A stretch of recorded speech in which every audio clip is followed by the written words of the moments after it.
I started to do a deeper dive and I said, okay, well, it's not just that these cities were shining stars before and then they sprinkled a little bit of downtown special revitalization sauce on them and then all of a sudden they became that much better, right?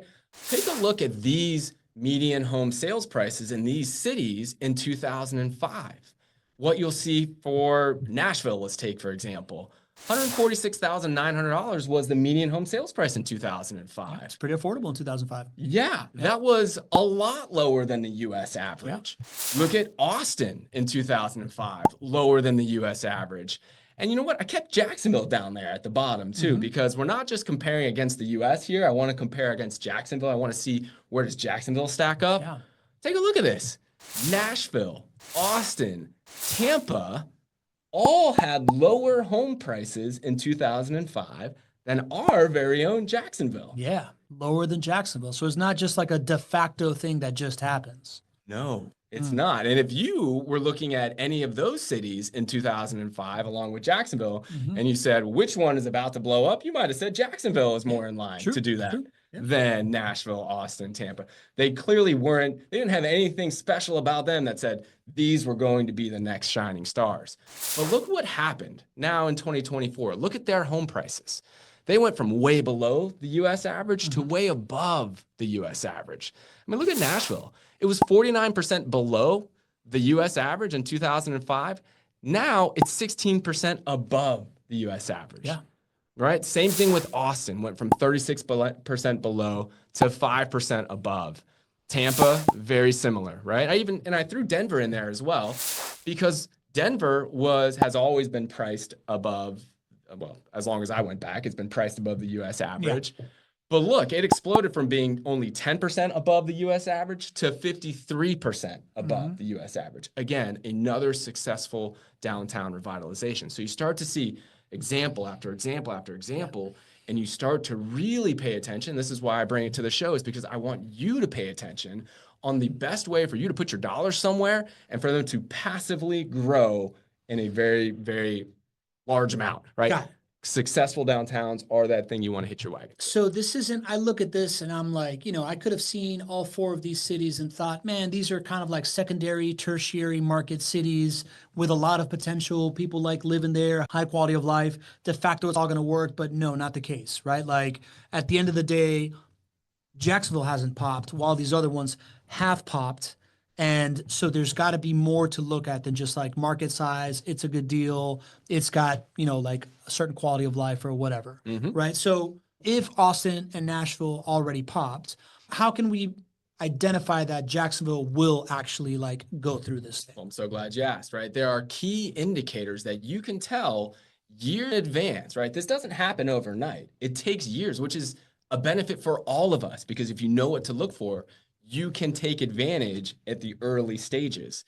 And so that's what I want to show you here. I'm actually going to break down Jacksonville versus, we're going to start with Austin, and we're going to look, what did it look like before the raving success story that we've had in Austin, so that you can start to see, especially if you're going to be here at Summit, and say, oh, wow, do I see the same characteristics in downtown Jacksonville? And if you do, you should be buying and holding now. All right, show me the data, GC. All right, let's do it. So Jacksonville versus Austin versus the U.S. Okay, this is, again, the median home sales prices, but just to put some color to it, Austin's home prices were 7% lower than Jacksonville's in 2005.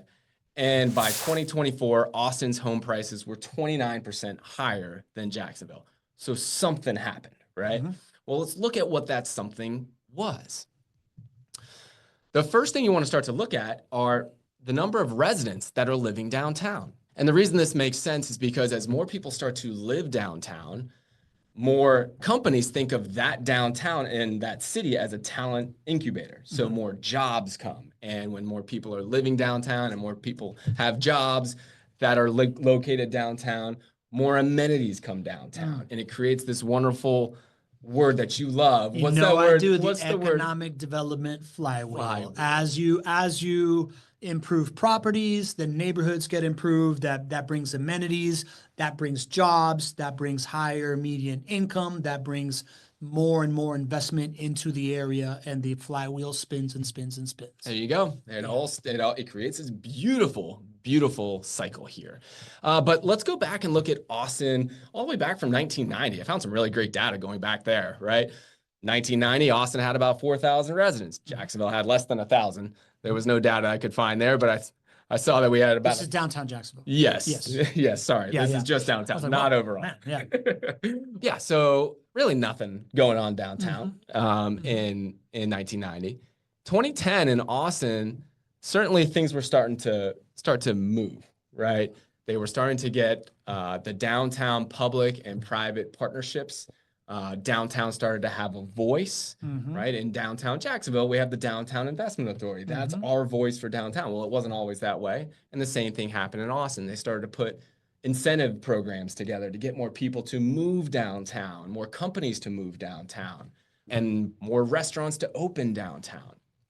By 2020, their population grew 79%. They crossed this really important threshold as far as the number of people living downtown. What's that threshold, Pablo? 10,000 residents. 10,000 residents. The magic number of when developer incentives go away, right? Like when you want to develop a great downtown, you want to have what's called mixed use development. That means that there's commercial downstairs, people living above it. Why that's really, really important is because if you want people living there, you got to have the amenities to have it, the things that they need. And if you want the things that they need, you need people living there for people to want to do it.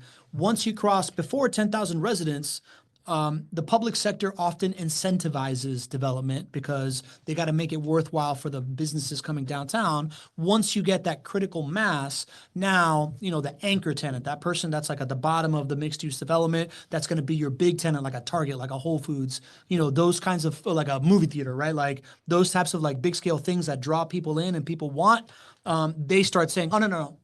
Yeah, we want that space. We're ready to cut the check. You don't have to do it, Mr. Developer. Yeah, it is a model that successful downtowns have followed. Somebody who is in leadership in Austin around, call it 2010, was modeling other successful downtowns and said, "Hey guys, we got to do this." They got the public, they got the private partnerships together and said, "We got to do this," and it worked. And by 2020, they had about 14,000 people live downtown and continues to grow now in 2024, over 15,000 people living downtown. But look where we are in Jacksonville. We're at about 7,600 folks living in downtown. This is as of the middle of 2024. Almost 1-to-1 of 2010 Austin. Eerily similar, yeah, right? Interesting, yeah. So this is the jumping off point for Jacksonville to take that next approach.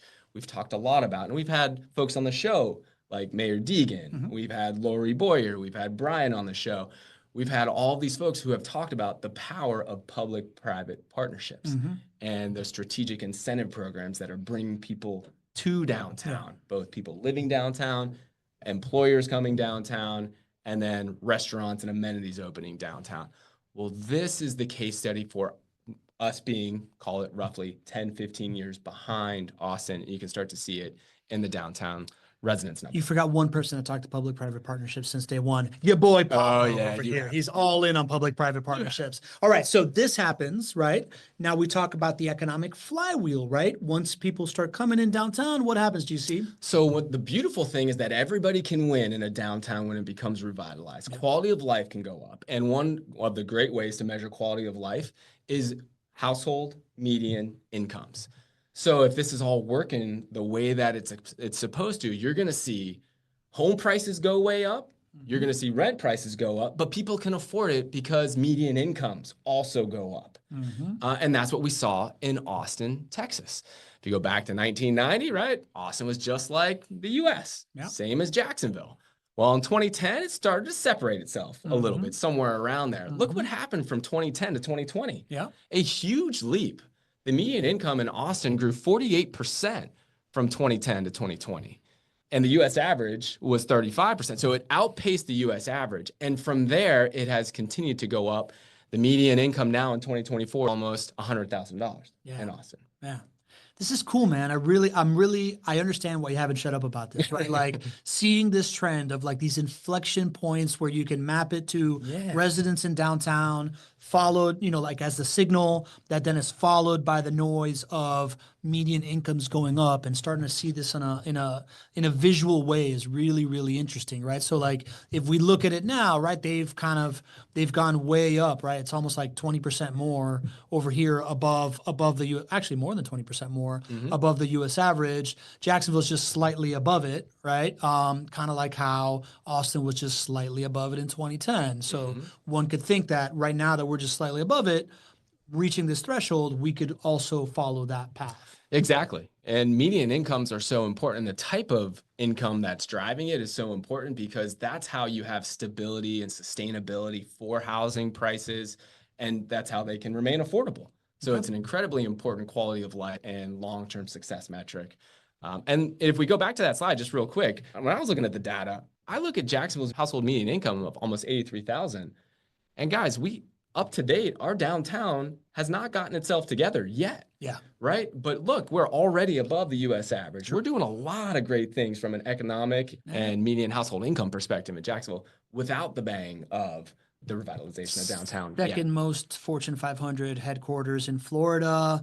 Number one for corporate relocations. Number one for any major relocations city. Of any major city. The financial sectors that we count on are very high paying, stable financial sectors, meaning healthcare, finance, fintech, logistics, right? Like all things that are highly sought after jobs that are not going anywhere and pay really well, and just getting started.